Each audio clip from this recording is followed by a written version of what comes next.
Thank you, Mr. Guest. We'll now recognize Dr. Harris. Thank you very much, Mr. Johnson. I see by your biography, began your federal career in the 1st Congressional District of Maryland in Salisbury. Let me follow up a little bit because we're throwing number 4.7 million out, but that's end of FY22, which was 6 months ago. What's the latest figure? About just under 5.3 million. Ooh, okay, so we're now near 5.3 million. So we're, and I assume our removals have stayed roughly in the ballpark of 70,000 per year. I mean, roughly that ballpark. No, I actually think removals are up a little bit, but I don't have the number right. Not by 600,000 though, right? Sure. Yeah, right. So we're kind of in a situation where we have an accelerating number, and I can see why you'd want the alternative to detention program. But let me ask you, what percent of those people now in ATD have the technology of an ankle bracelet, a wrist bracelet, whatever? Is that what we're doing for most people now? It's a combination of ankle monitors, smartphones.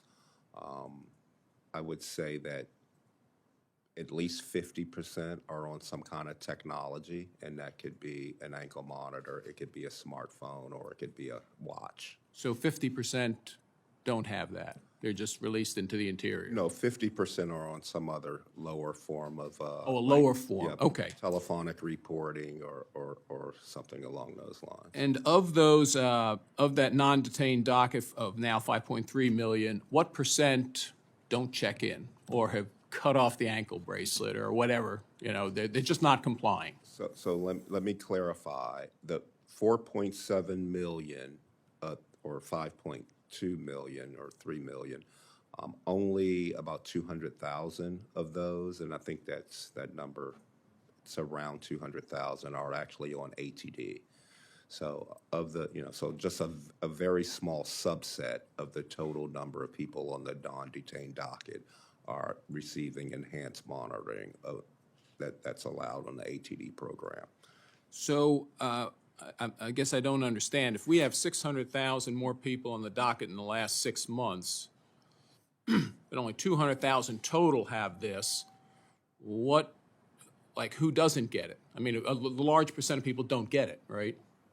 So they're just released into the interior, promise to come back. Or they start off with it, they have ATD, and they're enrolled in ATD for some period of time, and then they're taken off to make room for some of the new folks that are coming across the southwest border. But there is a good number of folks that do not get put on ATD. Obviously, the kids that are part of family units wouldn't get on ATD as well, and a good chunk of the 4.2 million are representative of families. That makes sense. So, there's some people who say, well, if you cross the border illegally, it's kind of a civil offense, not criminal offense. But if you have a final order of removal, the 1.2 million final orders, does that become a criminal offense, not complying with that final order?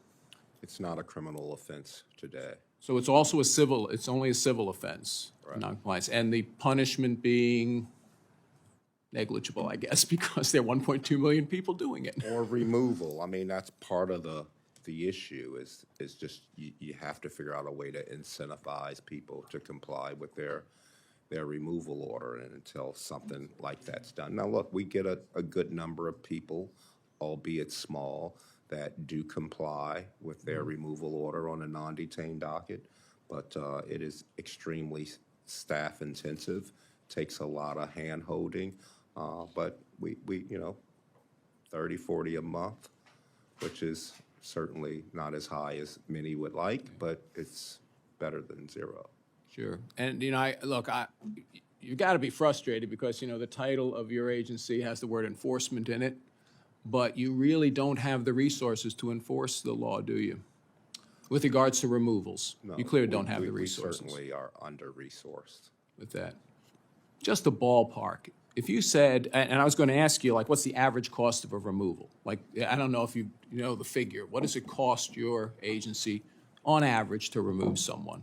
Because I can do the math multiplied by 1.2 million to know what your budget would have to be, but what's the average cost, do you think? From memory, it's, and again, since we do the bulk of our removals via charter Airlines or ICE Air, which is our, flying people, 135 folks at a time. If I remember correctly, that's $17,000 per hour. Each flight on average is probably 5 hours, so I don't know. But you have to find them also. I mean, part of removal is you have to find them and remove them, so that's labor intensive. Most of the removals are, most of the Title VIII removals historically have come from our detained Okay. environment.